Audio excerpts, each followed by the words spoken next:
All right. So hello, everyone, and welcome to another expert session number 81, I guess. So our expert this week is Ethan.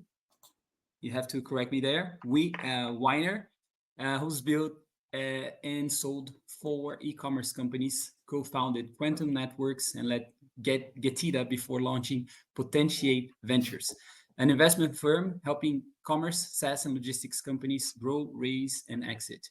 He's lived every stage of the founder's journey from bootstrapping to acquisition and now invests in the next generation of category creating businesses. In this session, we will explore what defines a company worth acquiring, what founders often get wrong about exits, and how to balance ambition with discipline in the current market. My co-hosts today, Vinny O'Brien, e-commerce strategist and podcast producer from Ireland, known for his sharp commercial insight and ability to translate complex growth challenges into actionable steps. And Stuart Thornton, based in Singapore with deep experience across telco and fintech. After selling his own company, he brings the operator's lens, pragmatic, data-driven, and grounded in reality. Just want to say thanks to our sponsors, VTEX, Enterprise Digital Commerce Platform, for powering unified, composable experiences. PagBank, one of Brazil's leading fintechs, simplifying financial services for businesses and individuals. eDesk, customer service software built for e-commerce teams to manage support at scale, and AirMeet, the event platform that helps communities connect and engage meaningfully online. So, Ethan, we always start these sessions with a controversial question. And the question for you is, have investors pushed founders to chase valuation over value? And is that why so many startups fail to build real businesses? I think the answer is not the good ones. I think the bad, so to speak, bad investors, they push hype and valuation and all this stuff, and they're focused on what they're interested in, their revenue or their group's revenue, without necessarily understanding your own company's vision or purpose, right? So if they understand and you're on the same page as far as your company's mission, what you want to do and the goal, and there's a good relationship, which maybe we'll talk about later, it's amazing. Not easy to do, right? It's like dating or finding the right match. But I really, yeah, I think it depends on their focus. Obviously, the market changes and pressures from whatever company they belong to affect that. So I think it's doable, but I think it's difficult. I've been through some difficult investor situations. Right. So let's start there. Stuart, you sold a company. Perhaps I want to do something different today, and perhaps you want to take the lead. You have an experience like doing an exit.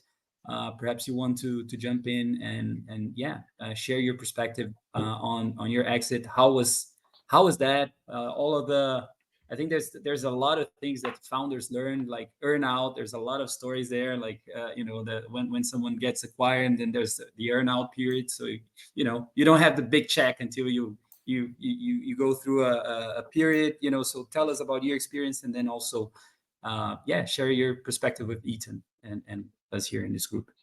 Sure. Well, thank you for throwing this at me very first and foremost. I'm not sure we've got enough time to talk through it all. I mean, I think that's probably the moral of the story. It's never an easy journey, and I think the observation is that when you see something occur from the outside, it's very common to not understand or not see or have a visibility perhaps of the journey that you've gone through on the inside, and it is, as commonly reported, it's never a perfect journey from sort of start to finish. So there's plenty of sort of peaks and troughs, I think, along the way. We certainly sort of experienced that. In an ideal world, you would start with a yes, we're going to sell it, and you have negotiations and conversations, and you close the deal, and it's all done. But it certainly, from my own experience, wasn't like that. I think we went through easily 4 or 5 conversations with different companies. We went through one period where a company was going to buy it and then tried to negotiate at the end, trying to use sort of capital availability to their favor. We had hostile investors trying to take over the business. there was all sorts of sort of fun and games with the board of having to sort of take people out of the board and because they had conflicts of interest. And then ultimately, of course, there's the negotiation and the sort of final deal closure with all the last minute hiccups that sort of tend to come through. And for us, that journey lasted, I think, about 7 or 8 months in totality, nearly closing it for significant ticket size in the first instance before having a completely different sort of buyer of the business those sort of 8-9 months later. So incredible journey, I think, and perhaps alluding to sort of some of the criticality or the questions perhaps for today is that journey and how can you improve it, how can you do it better. I think the sort of relationship with the founder and the investor, I think, is one of the sort of key areas we want to tackle today. I mean, that's definitely a criticality, I think. And whilst I thought we had good investor relationships, perhaps that wasn't necessarily the case when money came to the table, because all of a sudden you realize that despite them being board directors and having a fiduciary responsibility, actually you have to remember that investors are also there for capital return and not necessarily the good of you or the good of the people or the good of the company as well, because they're looking for a return for the LPs that sit in that in their business. Stuart, probably an overview. Could I ask a question on that? We're doing a session at CEO's retreat next week, and we're giving up the second day to preparedness for exit. You talk about 7 to 8 months, and Eytan, you've done this before as well. How prepared were you as an organization to go through that due diligence process? Because I think there's 2 sides to it. If you're prepared and you know what you're doing, 7 or 8 months probably seems long. But if you're not prepared for it and you haven't been doing it for a few years, getting prepared is probably the first thing they're going to say to you, and you might miss the boat. So Can you talk us through, maybe both of you, being prepared and being unprepared, those 2 scenarios, what it means for you trying to get to that exit? Yeah. Shall I go first, Ethan, or you want to sure. take the race? First and foremost, I think we were sort of coming the back end of COVID. We were growing probably around 30 to 40% month on month in pretty much every key stat that we were measuring the business by. We had a number of other sort of key challenges at the time. All of a sudden, we had an offer for the business that we sort of decided that we couldn't turn down. So in terms of being prepared, it couldn't be further from the truth. We had an executive team of, say, 6 people. We had about 160 people in the business. We just hired probably 100 people over the last sort of 12 months. And going through that process with a company that was actually valued at the time and actually sold their business in the end around $30-40 billion. They had a team of about 40-50 people working on the transaction, and quite a strict due diligence process, and having to using a sort of a team of 6, including myself, trying to run a business like that, which was not perfect by any stretch of the imagination, plus trying to go through the due diligence process, plus negotiating with investors, the CEO and the executive team that was sort of buying the business. That was hell on earth. I think we certainly didn't sort of sleep very much, and I think it's safe to say I think we were all burnt out by the end of the sort of end of that year, and it started with that. And that was really just the start of it as well. Going through the process it took about 4 months to go through that initial process. That deal actually didn't get done in the end because the company that bought us, as it transpired, were being bought themselves for that valuation that I alluded to. And by that point, we were in a position where competition was catching up. It became a real sort of challenge to sort of grow and scale and run the business. And ultimately, because we'd gone through that process of due diligence already, it was probably the right thing to do, is to exit the business. But we were certainly not prepared, and it was very much decision making on the on the run almost, in terms of what was the right decision at the time, and having to try and make quick decisions because of capital and market and sort of continuity of the business on one hand, and the future of the business on the other. That would be my overview. It's incredible. I've got Ethan, the yeah. scars, the t-shirts, and everything else to show, and it's definitely a good story too. Sorry, Ethan, after you, sir. No, it's okay. I think I can give you some detailed examples of some of the pain. But to answer your question, I think since I did it, I was fortunate to do it a few times. I guess I got better over time. The first time, I had no clue what I was. I mean, I guess I kind of knew what I was doing because I read about it or I spoke to people about it, but I didn't really understand the process. And it was like a public company, so all the diligence and the legal is just really brutal. And I basically had to do it on my own, like all the Oh, wow. paperwork and all the process. And I think as far as preparedness, yeah, our numbers were not in order, and like I learned a lot through this, like what was actually going on, which is ironic. Like, oh, this is my margin. Okay, cool. Like I didn't realize that, and this is why or how, and you learn a lot through that, and you learn how to kind of present it better. So like with Katita, for example, that was like a second, a bigger exit, so to speak. Like it also came on sudden, but I knew how to do the data room and the diligence process and what to say and what not to say, what they want to hear. So it became a bit more organized. That was a very high growth company at the time, so like we weren't ready for it either. I don't think you're ever ready for it. I think if you're too ready for it, maybe that's a bad thing because you're not focusing on your business. Often you sacrifice that growth because you're so busy with it. But in summary, like I think it gets better when you learn how to do it. You're never fully ready to do it, but certainly, the basic things like having your numbers in a row and transferability and being able to, show the value, is important.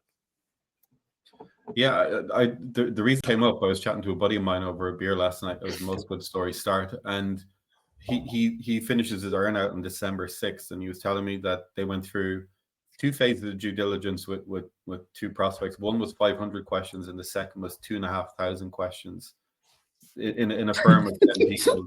To your point, Stuart, and one of the questions, this may seem crazy, but they were renting a premises in London from, I think it was Regis or one of those providers.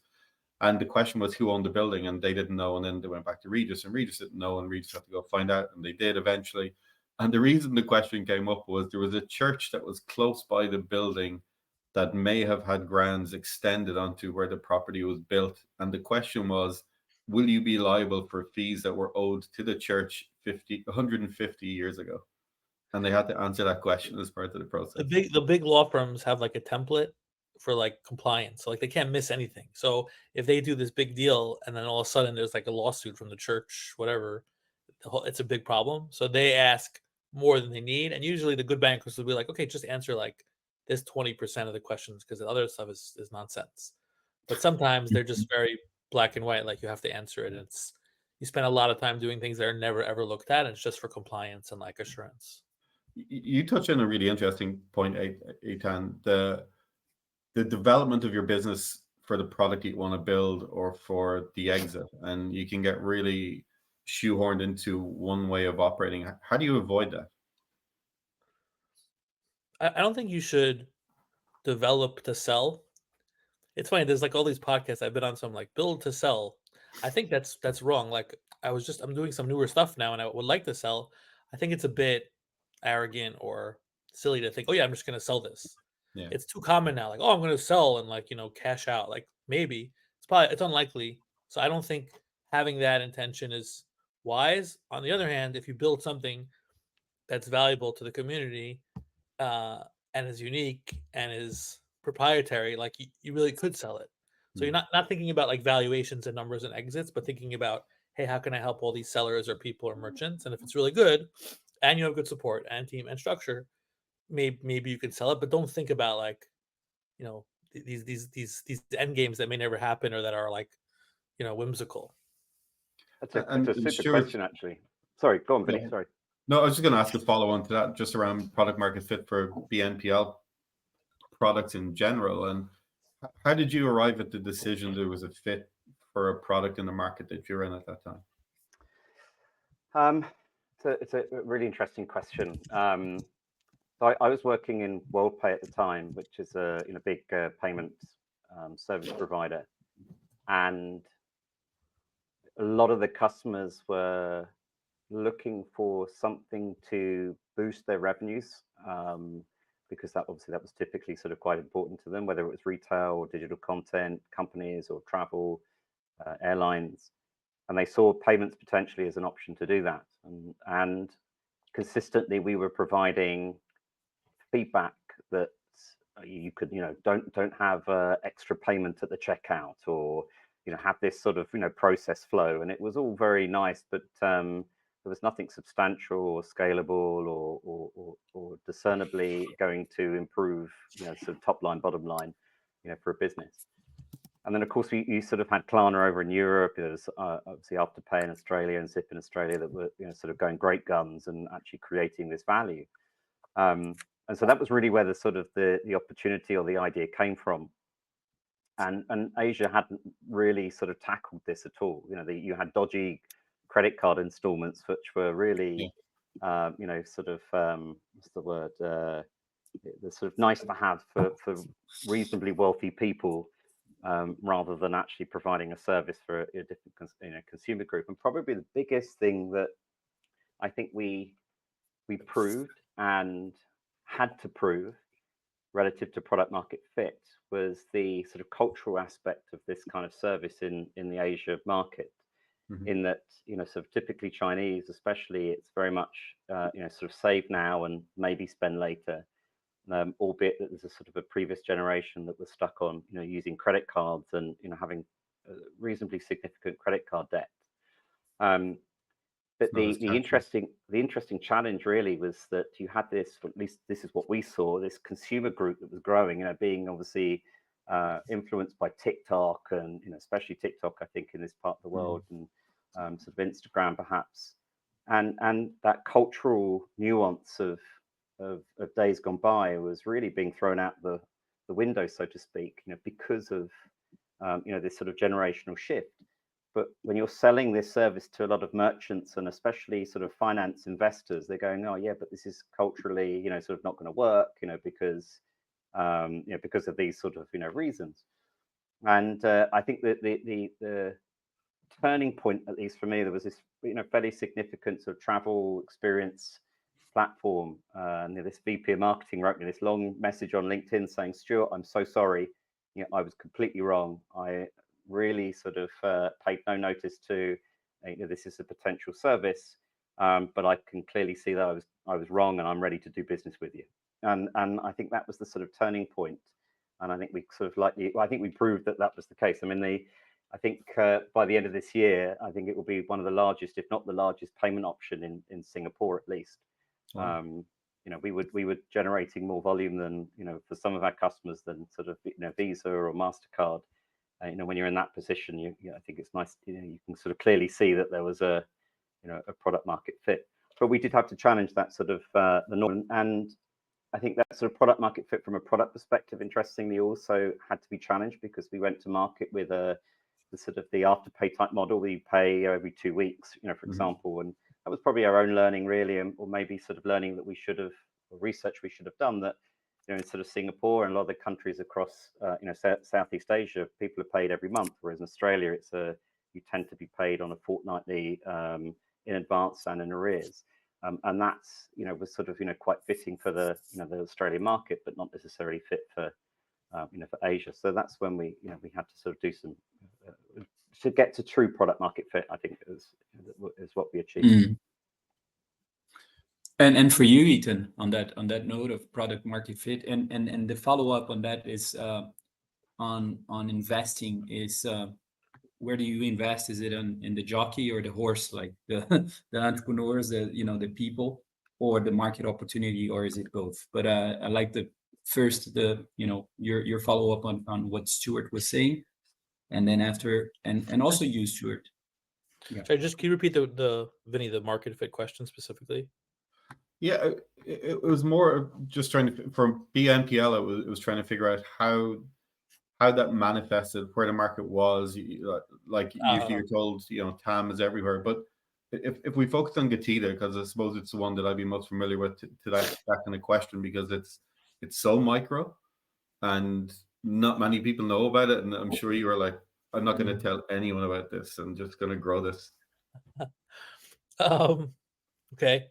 Yeah, product market fit, and then I know you mentioned investing, Carlos. So yeah, I think one of the topics I was thinking about was like, that like how to build these defining companies.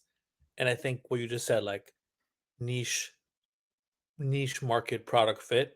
Mm. So like with the Katita, so for those who don't know, it's basically a company that helps Amazon FBA sellers get money back from Amazon. Now it's called revenue recovery. I think Oof. I don't know if we didn't call it that. Now the industry calls it that because it sounds a bit sexier.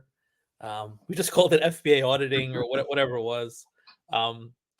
But I had built a tool in-house for it because I had a lower margin. Basically, you find the data, certain discrepancies when you ship stuff to Amazon, items get lost or destroyed. There's different fees, and when you're selling a lot, 1 or 2% of revenue that you can recover is, you can't do that anywhere else. Like it's an amazing way to get money back, and you have to know how to do it at scale. So we're able to do that at scale with over 20 or 30 billion audited revenue, filing cases because you can't Mm.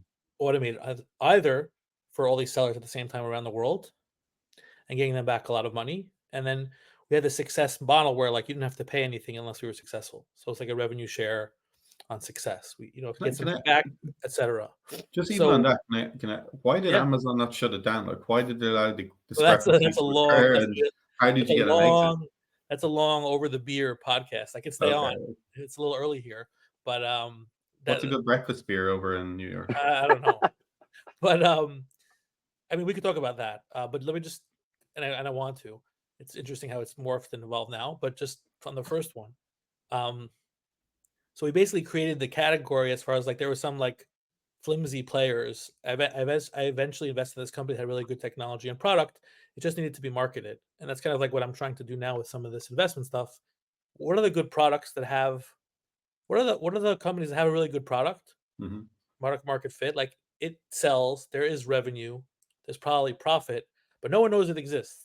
And this is like this company ConnectBooks I'm working with now. It's a Yeah. great product for finance and tech for sellers, but it's just not so known because we haven't really marketed and sold yet. So with Katita, where it's like, hey, let's get this everywhere, let's get the word out, explain to people what it is, and define the category, and be everywhere and anywhere around it. So much so that most engaged sellers knew what it was, and the ones that didn't, like the ones I approached in China and Europe, whatever, we were able to pretty quickly convince, because again, there's no real downside, and just kind of try to be everywhere to create that brand, which is, yes, niche, but also super relevant and obvious for anyone selling in that fashion. So like that's very easy to me. It's like, you're very specific. We do this, just this. We're not doing anything else. We're not an ad agency. We just do this, and we do it well. Mm. We don't diversify. We don't do 70 things. We just do this. And to Vinny's point, for better or worse, because if we just do this, what happens when Amazon doesn't like it? Whatever, like that's a good discussion. We could talk about that. But we just went really deep on it, and I think that paid off. But it took a while to kind of figure out how to do that. A lot of it was in motion while things were going on. But to answer your question on the auditing and that stuff, which is a long topic, yeah, in summary, Amazon allowed it because it was kind of like a service that a seller could have done on their own, and I'm doing it for you as an outsourced product. Yeah. Recently, actually 2 years after we sold, they made big changes where they're doing a lot of it on their own Amazon, Mhm. as to not expose maybe some of this, or to help sellers. Unclear exactly how that's working, into what capacity, because I'm not so involved. But it did change a lot, which is why, like, if I would have held on to the company, the value would have been at least 60% less, just because of the revenue decline, Jeez. right? So based on that, you could be like, oh, like, why don't you diversify?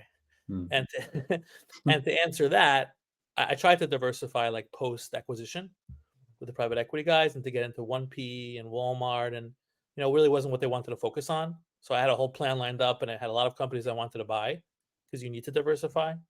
And that's a good example of why and how. And it's also a good example of timing, because if I would have sold it later, it probably would have not sold or been worth a lot less. Yeah. And you just don't know that. It's somewhat of a gut feeling of what's going on. But I always knew that, yeah, this is a risky business to rely on compliance rules. What happens when they change? So it was quite risky, I guess. But we did well, but a lot of stress. Did you have any competition, Ethan, that in Yeah, that yeah. space So as well? so there were some small guys in the beginning. Um, I like to say, this is just funny, or interesting. I created a tool back in 2011 or 12 in house, because we were like pretty big in the FBA volume, and like we had lower margin, and like we saw the data was incorrect, and one of my programmers showed it to me. So I hired a consultant to build a program, and I didn't know anything about anything about consultants, hiring, outsource, legal, NDA. I didn't even know what that meant. And he built a program, and then he just built a company out of it without telling me. Oh shit. And then he came to the Prosper Show, which is this trade show I started for Marketplace, and I kind of reluctantly invited him, and he signed up like the whole show of sellers that I brought because again, he was the first to market with my product. So I had this like grudge, not that I'm a grudgeful, vengeful person, but I guess I not say I showed it to him, but I was like, hey, let me do it the right way and the scalable way because it wasn't such a sophisticated process. But if you could do it, you could do it. So he should be well, and that's business. A lot of lessons learned, but to answer your question specifically, Stuart, there were a few competitors that came on strong. I don't know if we should mention names here, and it was a crazy like hot thing. Like, oh my god, recovery! Who does this? I want to buy you. And like 6 or 7 companies got like snatched up before and after that Amazon change, and one of them got like some crazy multiple based on I don't even know what. Because of some of the hype we created, which is interesting because now I speak to the bankers and they're like, what is that deal? Like, how does that make sense? I'm like, I don't know, but I know what the hype was. So, in summary, if you could create this hype and passion, people see that you're everywhere and anywhere. When in our case, as long as you sign up 1 or 2 customers from a show, we're ROI positive because we're getting that percent of a percent.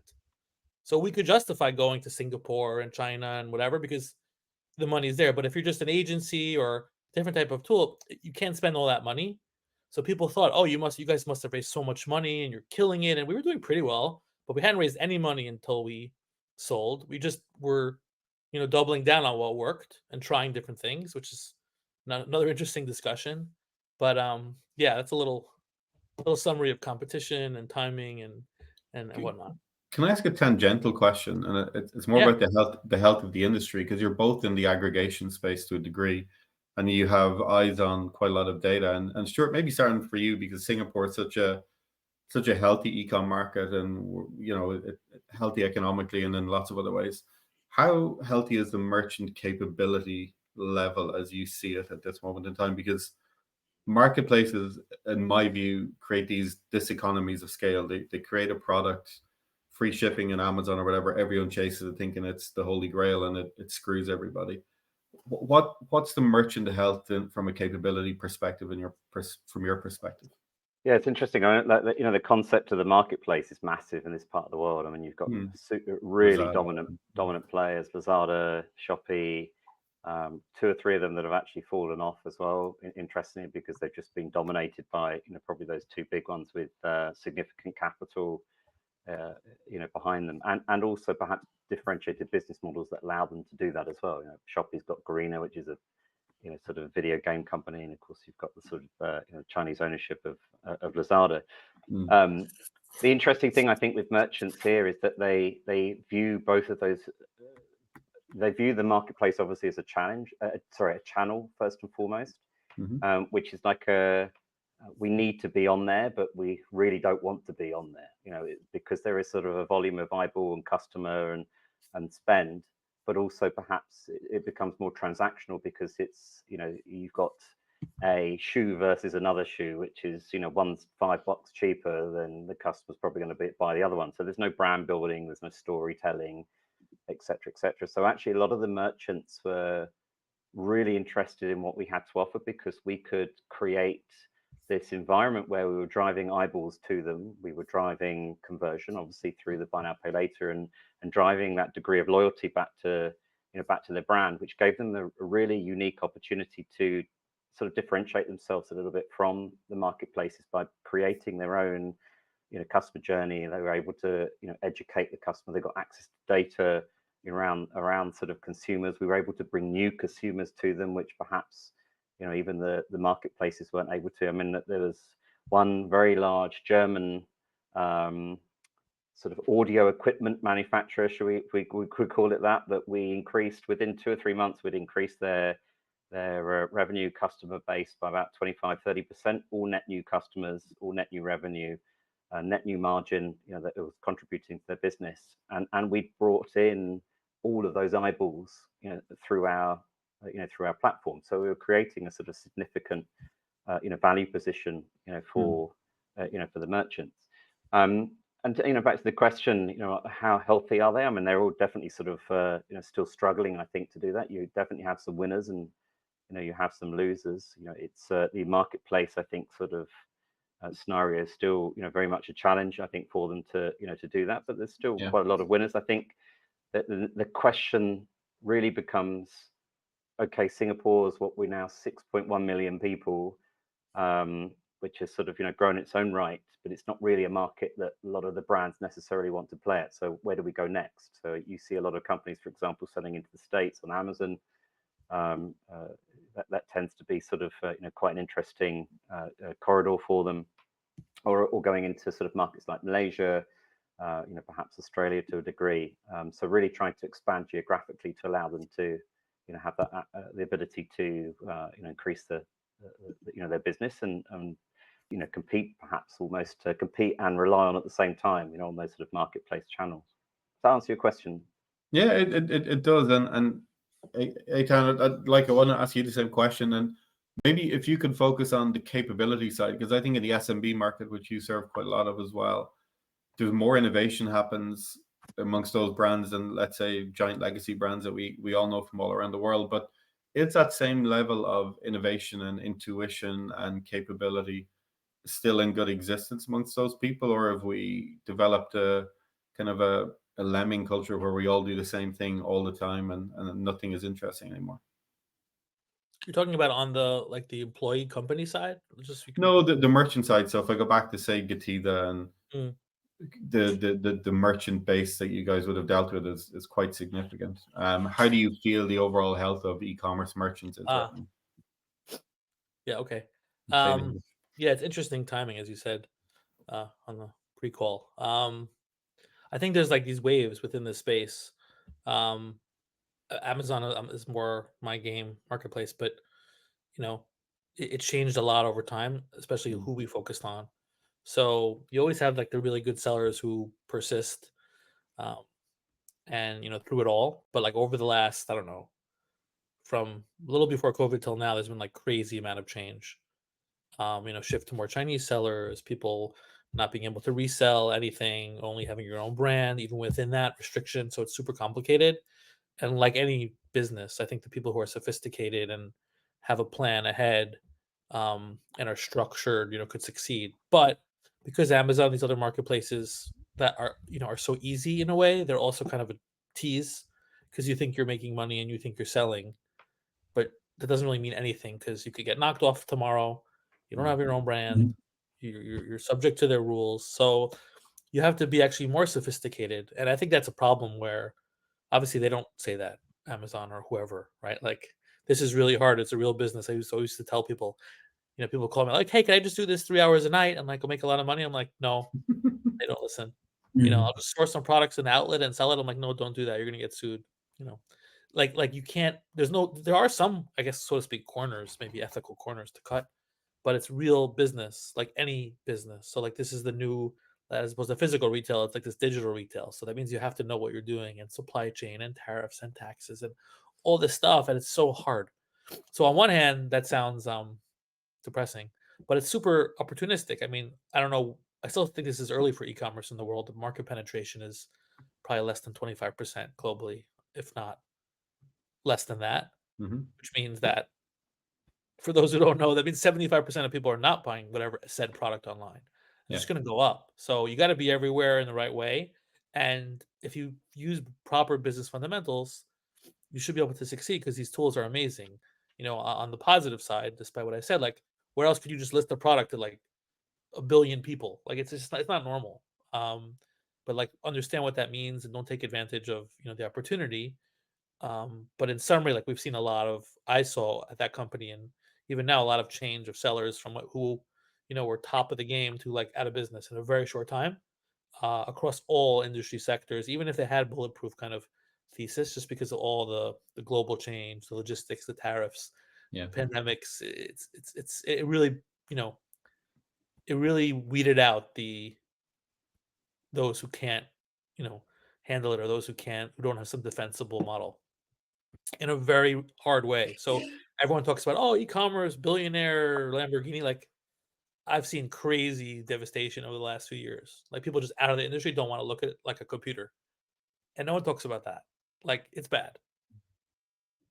You make a really interesting point, actually, just very quickly, Vinny, as well, around the split of e-commerce and sort of physical store selling in Asia. I think Singapore probably has the largest e-commerce market, and it's still only around 10% of retail. The rest of the markets, go from 10% down to 8%. Like, when you look at markets like Thailand, Vietnam, still so much of retail is sold through the physical stores. So actually, despite them being fairly big numbers and lots of sort of marketing and sort of news around these sorts of businesses like the marketplaces, actually, if you've got a physical store, that's still probably the best way to go in the majority of the Asia Pacific market, other than Australia, which is quite a big e-commerce market. I have a Go ahead, Carlos. Go ahead, and then I'll ask in the sequence. No, I was going to say that the question came up recently. Scott Wingo and Jason Goldberg were talking about the federal statistics that were released last month, I think it was, and they actually had a discussion to posit the idea that e-commerce had plateaued, and we're reaching this natural point where growth will just be incremental year on year. And it's an interesting concept, just as we get to a kind of a squeezed consumer and where they're going. I guess my question, looking at something like that, and then we introduce AI and everything else that's going with it, it's as investors at this point in time, what are those technologies you're kind of getting enthused about or watching, rather than, if I take Shopify's ecosystem, I think it's something like 46,000 vendors in that space. It seems like too many, a tad too many. And there's a lot of fat in there. So where are those areas that are eking out that we feel we should be watching with eyes on and keeping close tabs on? Go ahead, Eytan. Areas of excitement in like technology specifically, or I mean, I don't like the cliche AI answer, because I think it's just could be everything and anything. Especially, let's say, in the case of Amazon, or like what I'm used to, like people take the same tools but just layer on AI. But obviously, it's very powerful for most of what agencies or brands do, from listings to photos to content to ad management to financial reporting. So I think also in the Shopify space, a lot of companies are working to either take their tools and make them AI friendly, which is not an easy thing to do, separate podcast, or build something kind of more relevant, necessary. A lot of the overhead of support and infrastructure and software could really be saved with some of these AI tools. I just think it's kind of early, or too early for many of them. And within AI, obviously, I could give you an application of AR for logistics, AR for support, AR for advertising. But as you know more than me, it's everywhere. And I think that's good, but it's also, you have to kind of understand what you're getting into, and not, automate everything, or think it's just going to work. It's still way too early to do that. But if you're not looking into it, you're just way behind the game, because others are looking into it and doing it, and they have better costs and better efficiency. And you kind of have to do it at this point. It's not just hype. It's hype in the overexcitement or over market, maybe credence right now, but there's actual use cases, and you could see where those work. Like, it's super important to, I think, incorporate that, or you're just going to be way behind in a short time. Stuart, same question to you. Are you head down in fintech still, or have you lifted your head outside the industry? So to answer that question, I mean, my focus is in around perhaps more sort of what I call maybe B2C tech, as opposed to just the fintech itself. I mean, payments and fintech tends to sort of prevail everything. I think is all amalgamating, where it probably relates to data as this is going to so cliche, but data tends to be the major important sort of factor. I mean, when you look at AI as a technology, it's driven by data. If you haven't got data or you haven't got good data, then providing anything around AI is going to be incredibly difficult to do, which sort of kills the business model or kills the business. The perhaps back to the original question that you asked. I mean, it's really interesting that I think, Ethan, you sort of talked about the buzz, around revenue recovery, and I forgot to sort of share about like buy now, pay later. I remember walking out of the apartment block where I live, and there was a new block of land being developed, and they had buy now, pay later, and I think, hang on a minute, isn't that like just a deposit, and you pay when the thing's built? But it become such a part of the culture that buy now, pay later, everybody was doing it. Credit cards and buy now, pay later, the banks were using it.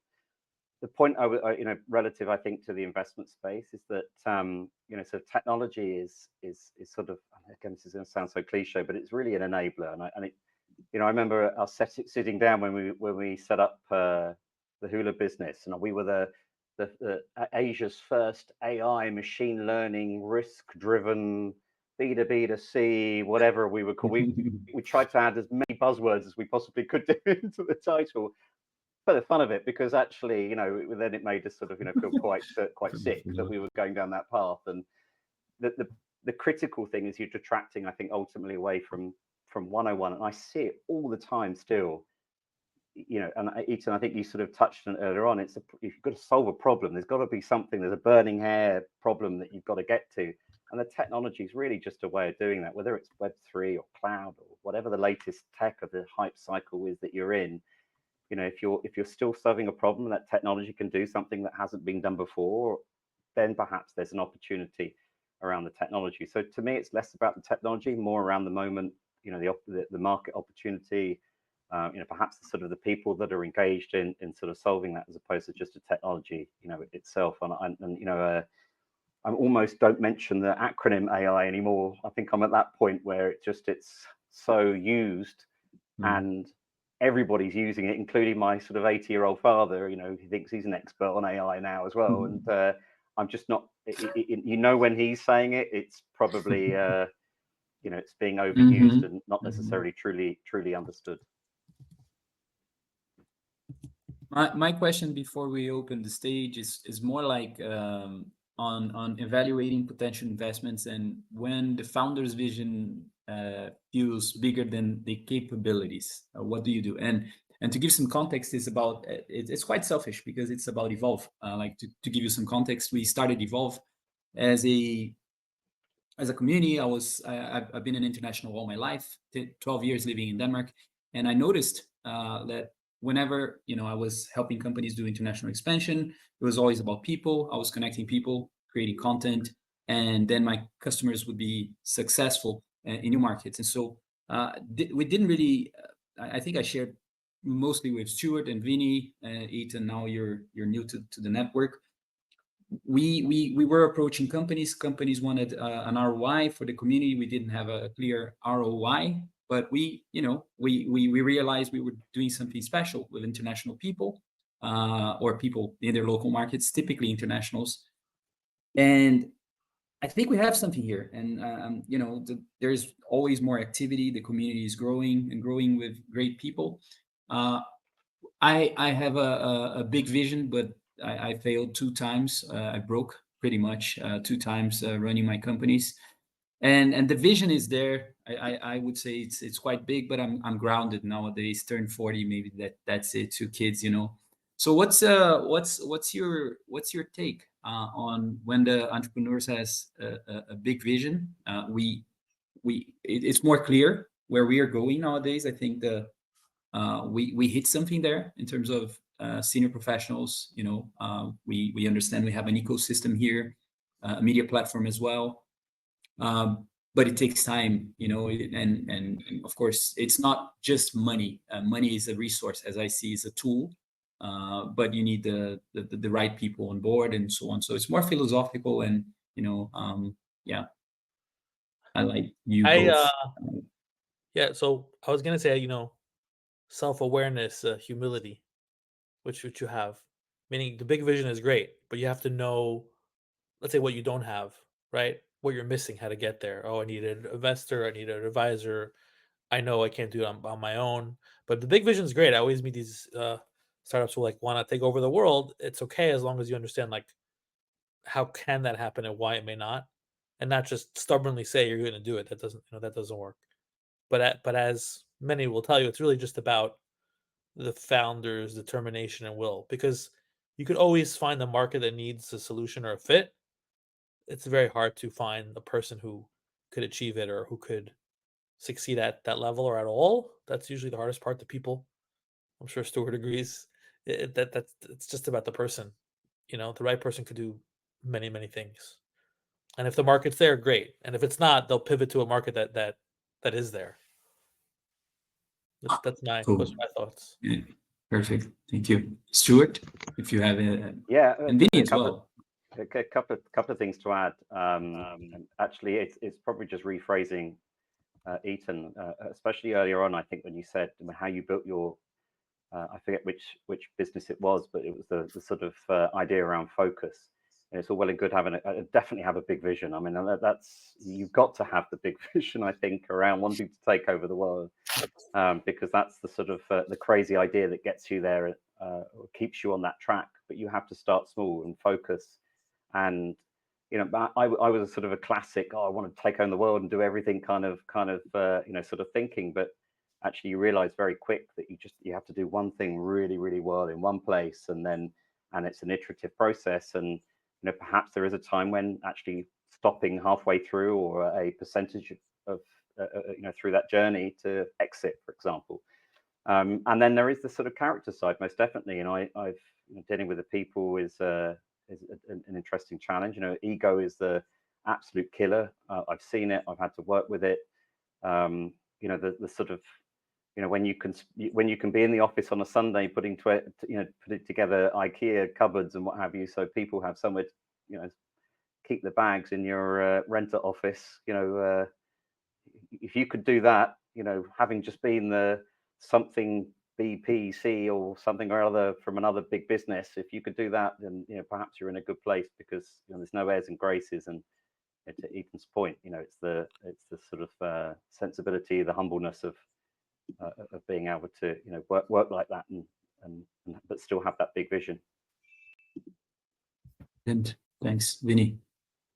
I just want to hear Hendrik. Great, go Hendrik. Thanks, Vinny.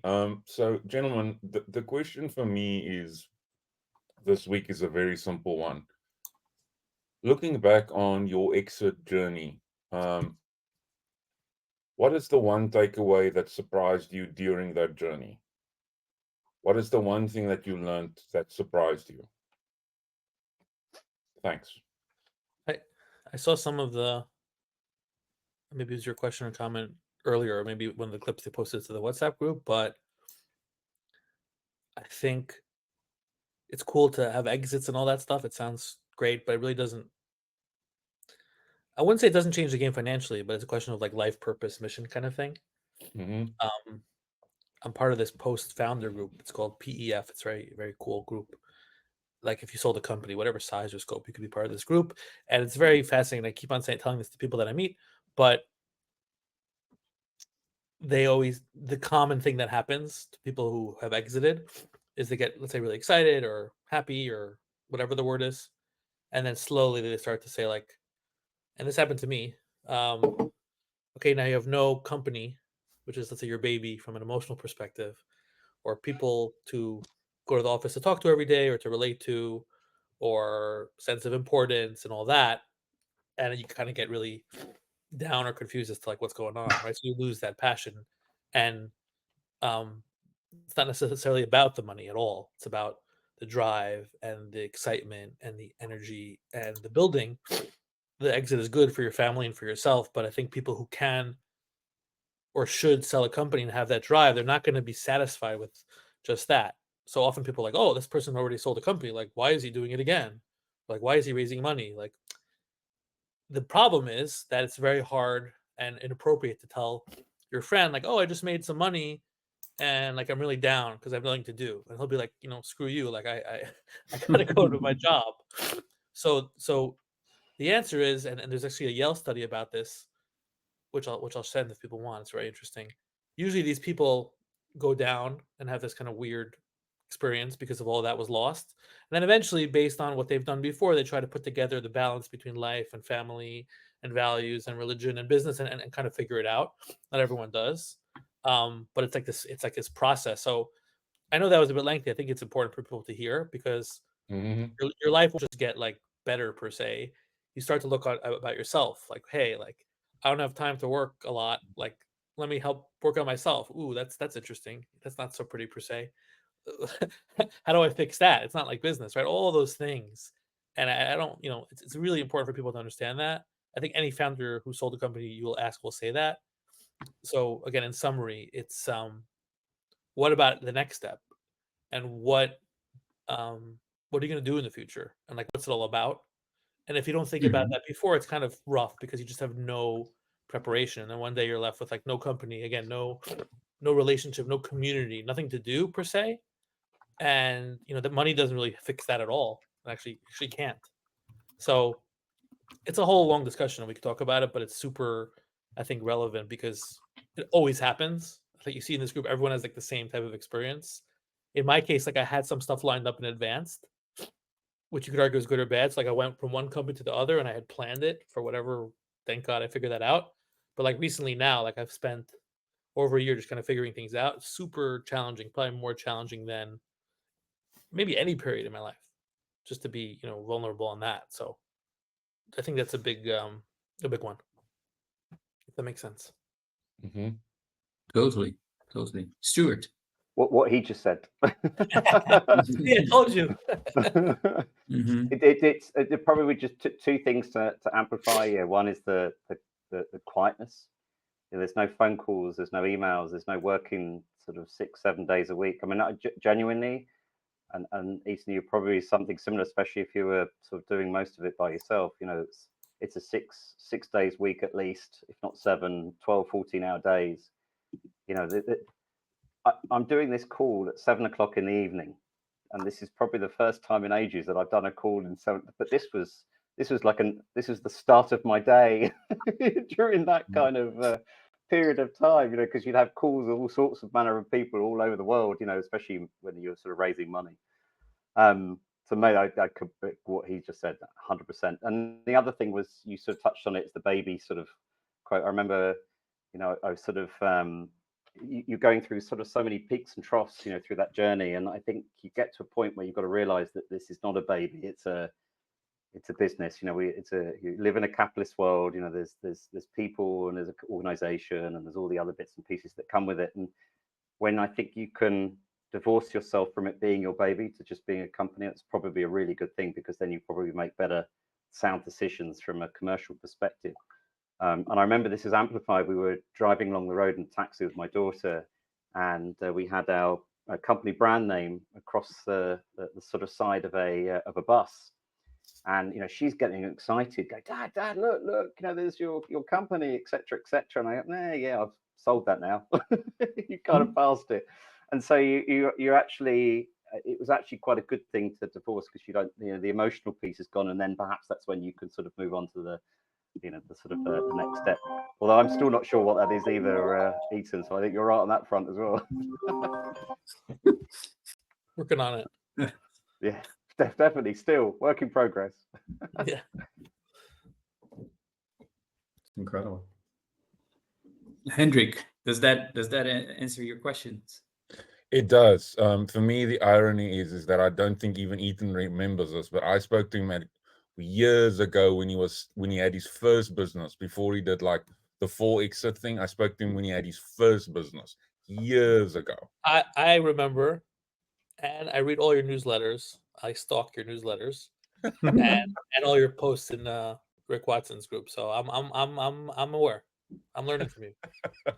Thanks, dude. And I appreciate it. Yeah. Hendrik is the world's best kept secret in e-commerce. Yeah. I'm gonna have to join a couple of these groups, or definitely the newsletter. Incredible brain. I just want to say to both of you, I have huge admiration for your discipline to get through the process, as much as anything else, just to be able to focus on that one thing and to do it brilliantly and better than anyone else. It's not something that exists in me, to be honest. So I'm always hugely in admiration of people who do it. And I think to be in that mindset is a particularly unique thing in today's world as well, because we're so many distractions around us and it's so easy to lose focus. So I think the more we have these discussions, it's healthy for kids and for younger people to learn about the power of boredom and the ability to embrace it. Actually, it's funny you mentioned that. I'm a member of a group called the Young Founders School, which is trying to sort of grow internationally. Actually, a couple of the guys are based in the UK, and they go into schools all over the world, and they have a 3-day course to teach entrepreneurial skills, and then it's like a dragon's den at the end where the kids have to go and present to the rest of the sort of school or class or year, around their own little business ideas. So, I go in, and there's many like me as mentors, for example, to help them through the journey. Maybe a quick plug for that particular group and to look out for it. And they're always looking for great people and to go and sort of be a part of doing those things. But you're absolutely right. It's such a rewarding experience. And just to touch on that, Vinny, trying to give back and charity and other things in my life, but to Stuart's point and to this group, you asked about the diligence and how long it took. Yeah, I'm sure Stuart would agree. If you knew things that in hindsight is 2020, right? If you knew all this, you would have done it differently. You would have prepared. So I'm happy to help anyone in the group on any exit related stuff. I've done it harder and easier, but whether it's me or not, whether it's a banker or an advisor, you really need to have someone help you. Maybe they'll take some percent, but my view is if and the banker is an interesting question of who and how and what, and I have some good advice, but if they're not going to make their 2 or 3% by what they do, at least growth and value, then they're not a good banker, right? But if they are, and they get you another 10 or 20, whatever $1 million, of course, how could you think you could know what to do? A lot of people are very stingy, and I ran my business in a certain way, cutting costs. I don't need to pay someone.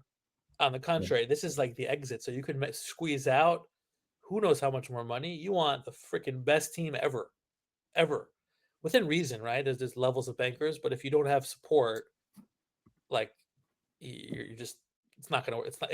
You may or may not get it done, but it's just not going to be ideal. So I'm happy to help anyone on guidance or feedback as far as when and how and who to talk to. If anyone from the group wants to reach out to me, I'm happy to guide or mentor. No charge. Thank you. It's incredibly kind. My final comment, I've got to jump onto another podcast recording now, is the point that was made earlier. It's building to last, not to sell. I think it's not a message we encourage people who've exited to talk about, because we all want to hear about the exit and the process and everything else, which I think is valuable. But the more we get through these discussions, I'd love to hear more about building businesses to scale and to last, and it's not something we hear enough about these days either. And I went looking for dirt on you, Eytan, and there's none. I went to Rick, I went to Paul O'Connor, I went to quite some lengths to find something I could use against you on the call, but nothing. God damn it. You didn't ask hard enough. Oh well, I got told there's a time and a place. Let's just put it like that. Okay. Good. But thank you both so much for being so generous with time and your stories. It's amazing. And Carlos and Gustavo and Hendrik again for making this a prime spot in the week. Thank you so much. Thanks, Vinny. Gustavo, maybe you have a question. I'm gonna jump join the sorry. call. Go ahead. Thanks, guys. Yeah. Well, it goes a bit around what Vinny has said. So my question for Ethan and Stuart also is, when you built the first company that you sold, did you have that in mind, that you would sell the company later? And for the next ones, did that change anything when you build a new one? This is for me, right?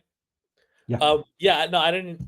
Well, I didn't go back into my history, and I don't want to bore everyone, but I kind of got into business accidentally. I'm like a dental school dropout, so I just got into something that made sense and tried to pivot and make things work. No, I didn't even think about selling. I didn't even know that was a thing or how to even do that. Happened to be based on where I was in the business and my partner and the market, it made sense to look at to do it. Separate discussion on when to sell and how and why, but I didn't even kind of ever think about it until like maybe a year before. And then I kind of really studied it a lot and hoped it could make it work, which I luckily did pretty barely. It got by. But in the future, I was a little more open about that because I had seen how it worked and kind of how to do that. So try to build scale and processes and value for maybe an exit, not necessarily, but definitely thought about it more because I see how that really creates a lot of value on the number side, that big hit versus the day to day. So yeah, I think it depends, but for me, yeah, I definitely learned along the way maybe how to think about it and in what context.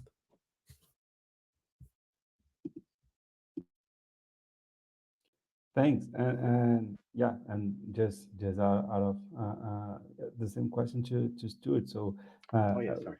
when you built your company, have you thought about selling it, or it just happened along the way? Yeah.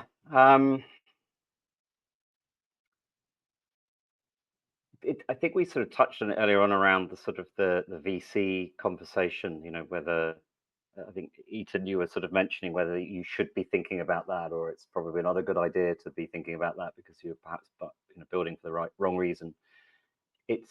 It was interesting for me, and I was incredibly naive, you know, going through that process. You know, I mean, this is going out of corporate into sort of building, and it was learn as you literally learn every day. You know, sort of type into Google, how do you do this? You're sort of you're going through that sort of journey. A lot of the VCs would ask, you know, what's your intention? You know, how are you going to exit this business? Because again, it kind of goes back to, I think, the point I made earlier on, that they are there to make money. They're not really there to sort of support the business per se. They're there to sort of provide the maximum value back to the LPs in their fund. And so it was probably something we'd never really thought of because we went out there to go and build a business, you know, most definitely. But then we had to sort of start thinking about that. And then when we had, you know, the sort of engagement of companies, you know, interested in buying us, it probably made sense then, you know, to do that. But then we had to kind of learn why we were attractive, what was attractive, sort of going down that path. I did do a second startup, wasn't quite as successful for about 15 months. And I can honestly say that I never went into that with any thinking of exit. It was purely, again, what's my problem? How am I going to solve it? And, trying to, sort of build around, again, the sort of problem, the sort of solution, the testing, the evaluation, the sort of feedback loop, and trying to build the business. It was never, ever, with any intention of an exit at all. And it's interesting, and again, go back to Ethan's sort of point around, having that thought at the beginning. Are you really building to then actually sort of solve a problem? And I've met a number of founders that come out, we're going to go and do this. I'm going to go and sell it and exit, etc., etc. And you can actually see the decisions they make and the sometimes the detachment from actually the problem they're trying to solve and the customer that they're trying to solve it for, because they're all just thinking about how can I raise enough money to keep this going and try and get to some sort of outcome. Whereas that sort of when you're actually building to solve a problem, and I think this is definitely differentiates sort of certain founders. It's that passion and drive to really kick in and understand that customer, to pick up a phone, to talk to a customer, to talk to anybody really around what you're trying to do, and you're testing whether it's going to make sense or not, and whether there's actual value in what you're doing. You're not going to get that from someone that's sort of more financially motivated. That would be my sort of observations and perhaps experience. Thank you both. Thank you very much. Good question.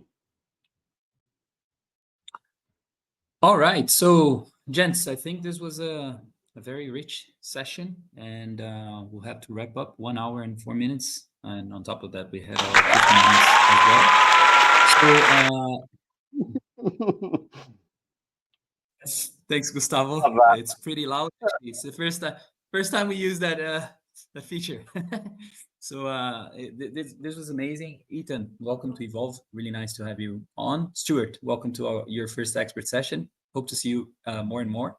Hendrik, thanks once again. Yeah, and this will be in our newsletter. For you, gents, this is the time to, let's say, to promote you. What's the best way if people want to pursue an investor or Stuart, find a mentor? What's the best way to find you if they're not in the community? Because this is also live on LinkedIn right now. Yeah. Well, I mean, LinkedIn is almost always the best way. I live on WhatsApp, but I mean, whatever way you'll find me somewhere or another, and I'm always happy to. Back to Ethan's point, I'm always happy to help. I think that's one thing I have learned. I take great pleasure in actually sort of, like Ethan was sort of saying, just actually helping others. You have all this experience and lovely stories and people you meet, but they're pretty pointless if you can't actually sort of give it away in some way and help someone else go through the same journey. Fantastic. Thanks, Stuart. And Ethan? Yeah, LinkedIn's good. Sometimes things get lost in the mix, so you could always email me, Eytan, EYTAN at potentiate.vc. I could write it over here. Awesome. Or LinkedIn, or also my phone number in the Vol group. All are fine. Yeah, I'll put it in the YouTube channel. Your contact information, you both. All right, and Hendrik, since you're here, Ostrich Report has you have the newsletter as well, right? And yeah, perhaps you wanna wrap up. Final remarks. So final remarks for me is that this community continues to amaze me in the sense that today we had people from 2 different parts of the world. One dude was sitting in New York, sipping on his coffee, having a great conversation about his success. And I mean that with all compliments. And then we had a gentleman sitting in Singapore talking about the challenges that he faced amidst a supposed nice situation that most people think is great. My takeaway today is that exits are hard, and it's the people that you meet during the process that makes it worthwhile. And at the end of the day, we often forget that there's humans involved. And to tie it back to the community, that's why I love this community, because this hourly conversation weekly reminds me that while I write the newsletter, do podcasts, all that other stuff, it's the human connection that makes it all worth it. Carlos, to you and Gustavo, the way that you find people blows my mind. Thank you very much. Appreciate you, Hendrik, and awesome. Gents, thanks very much. Thanks, guys. Lovely to meet you guys as well. Thank you, and really appreciate to be here. Yeah, thank you so much. Brilliant. Thanks. See you guys. All the very best.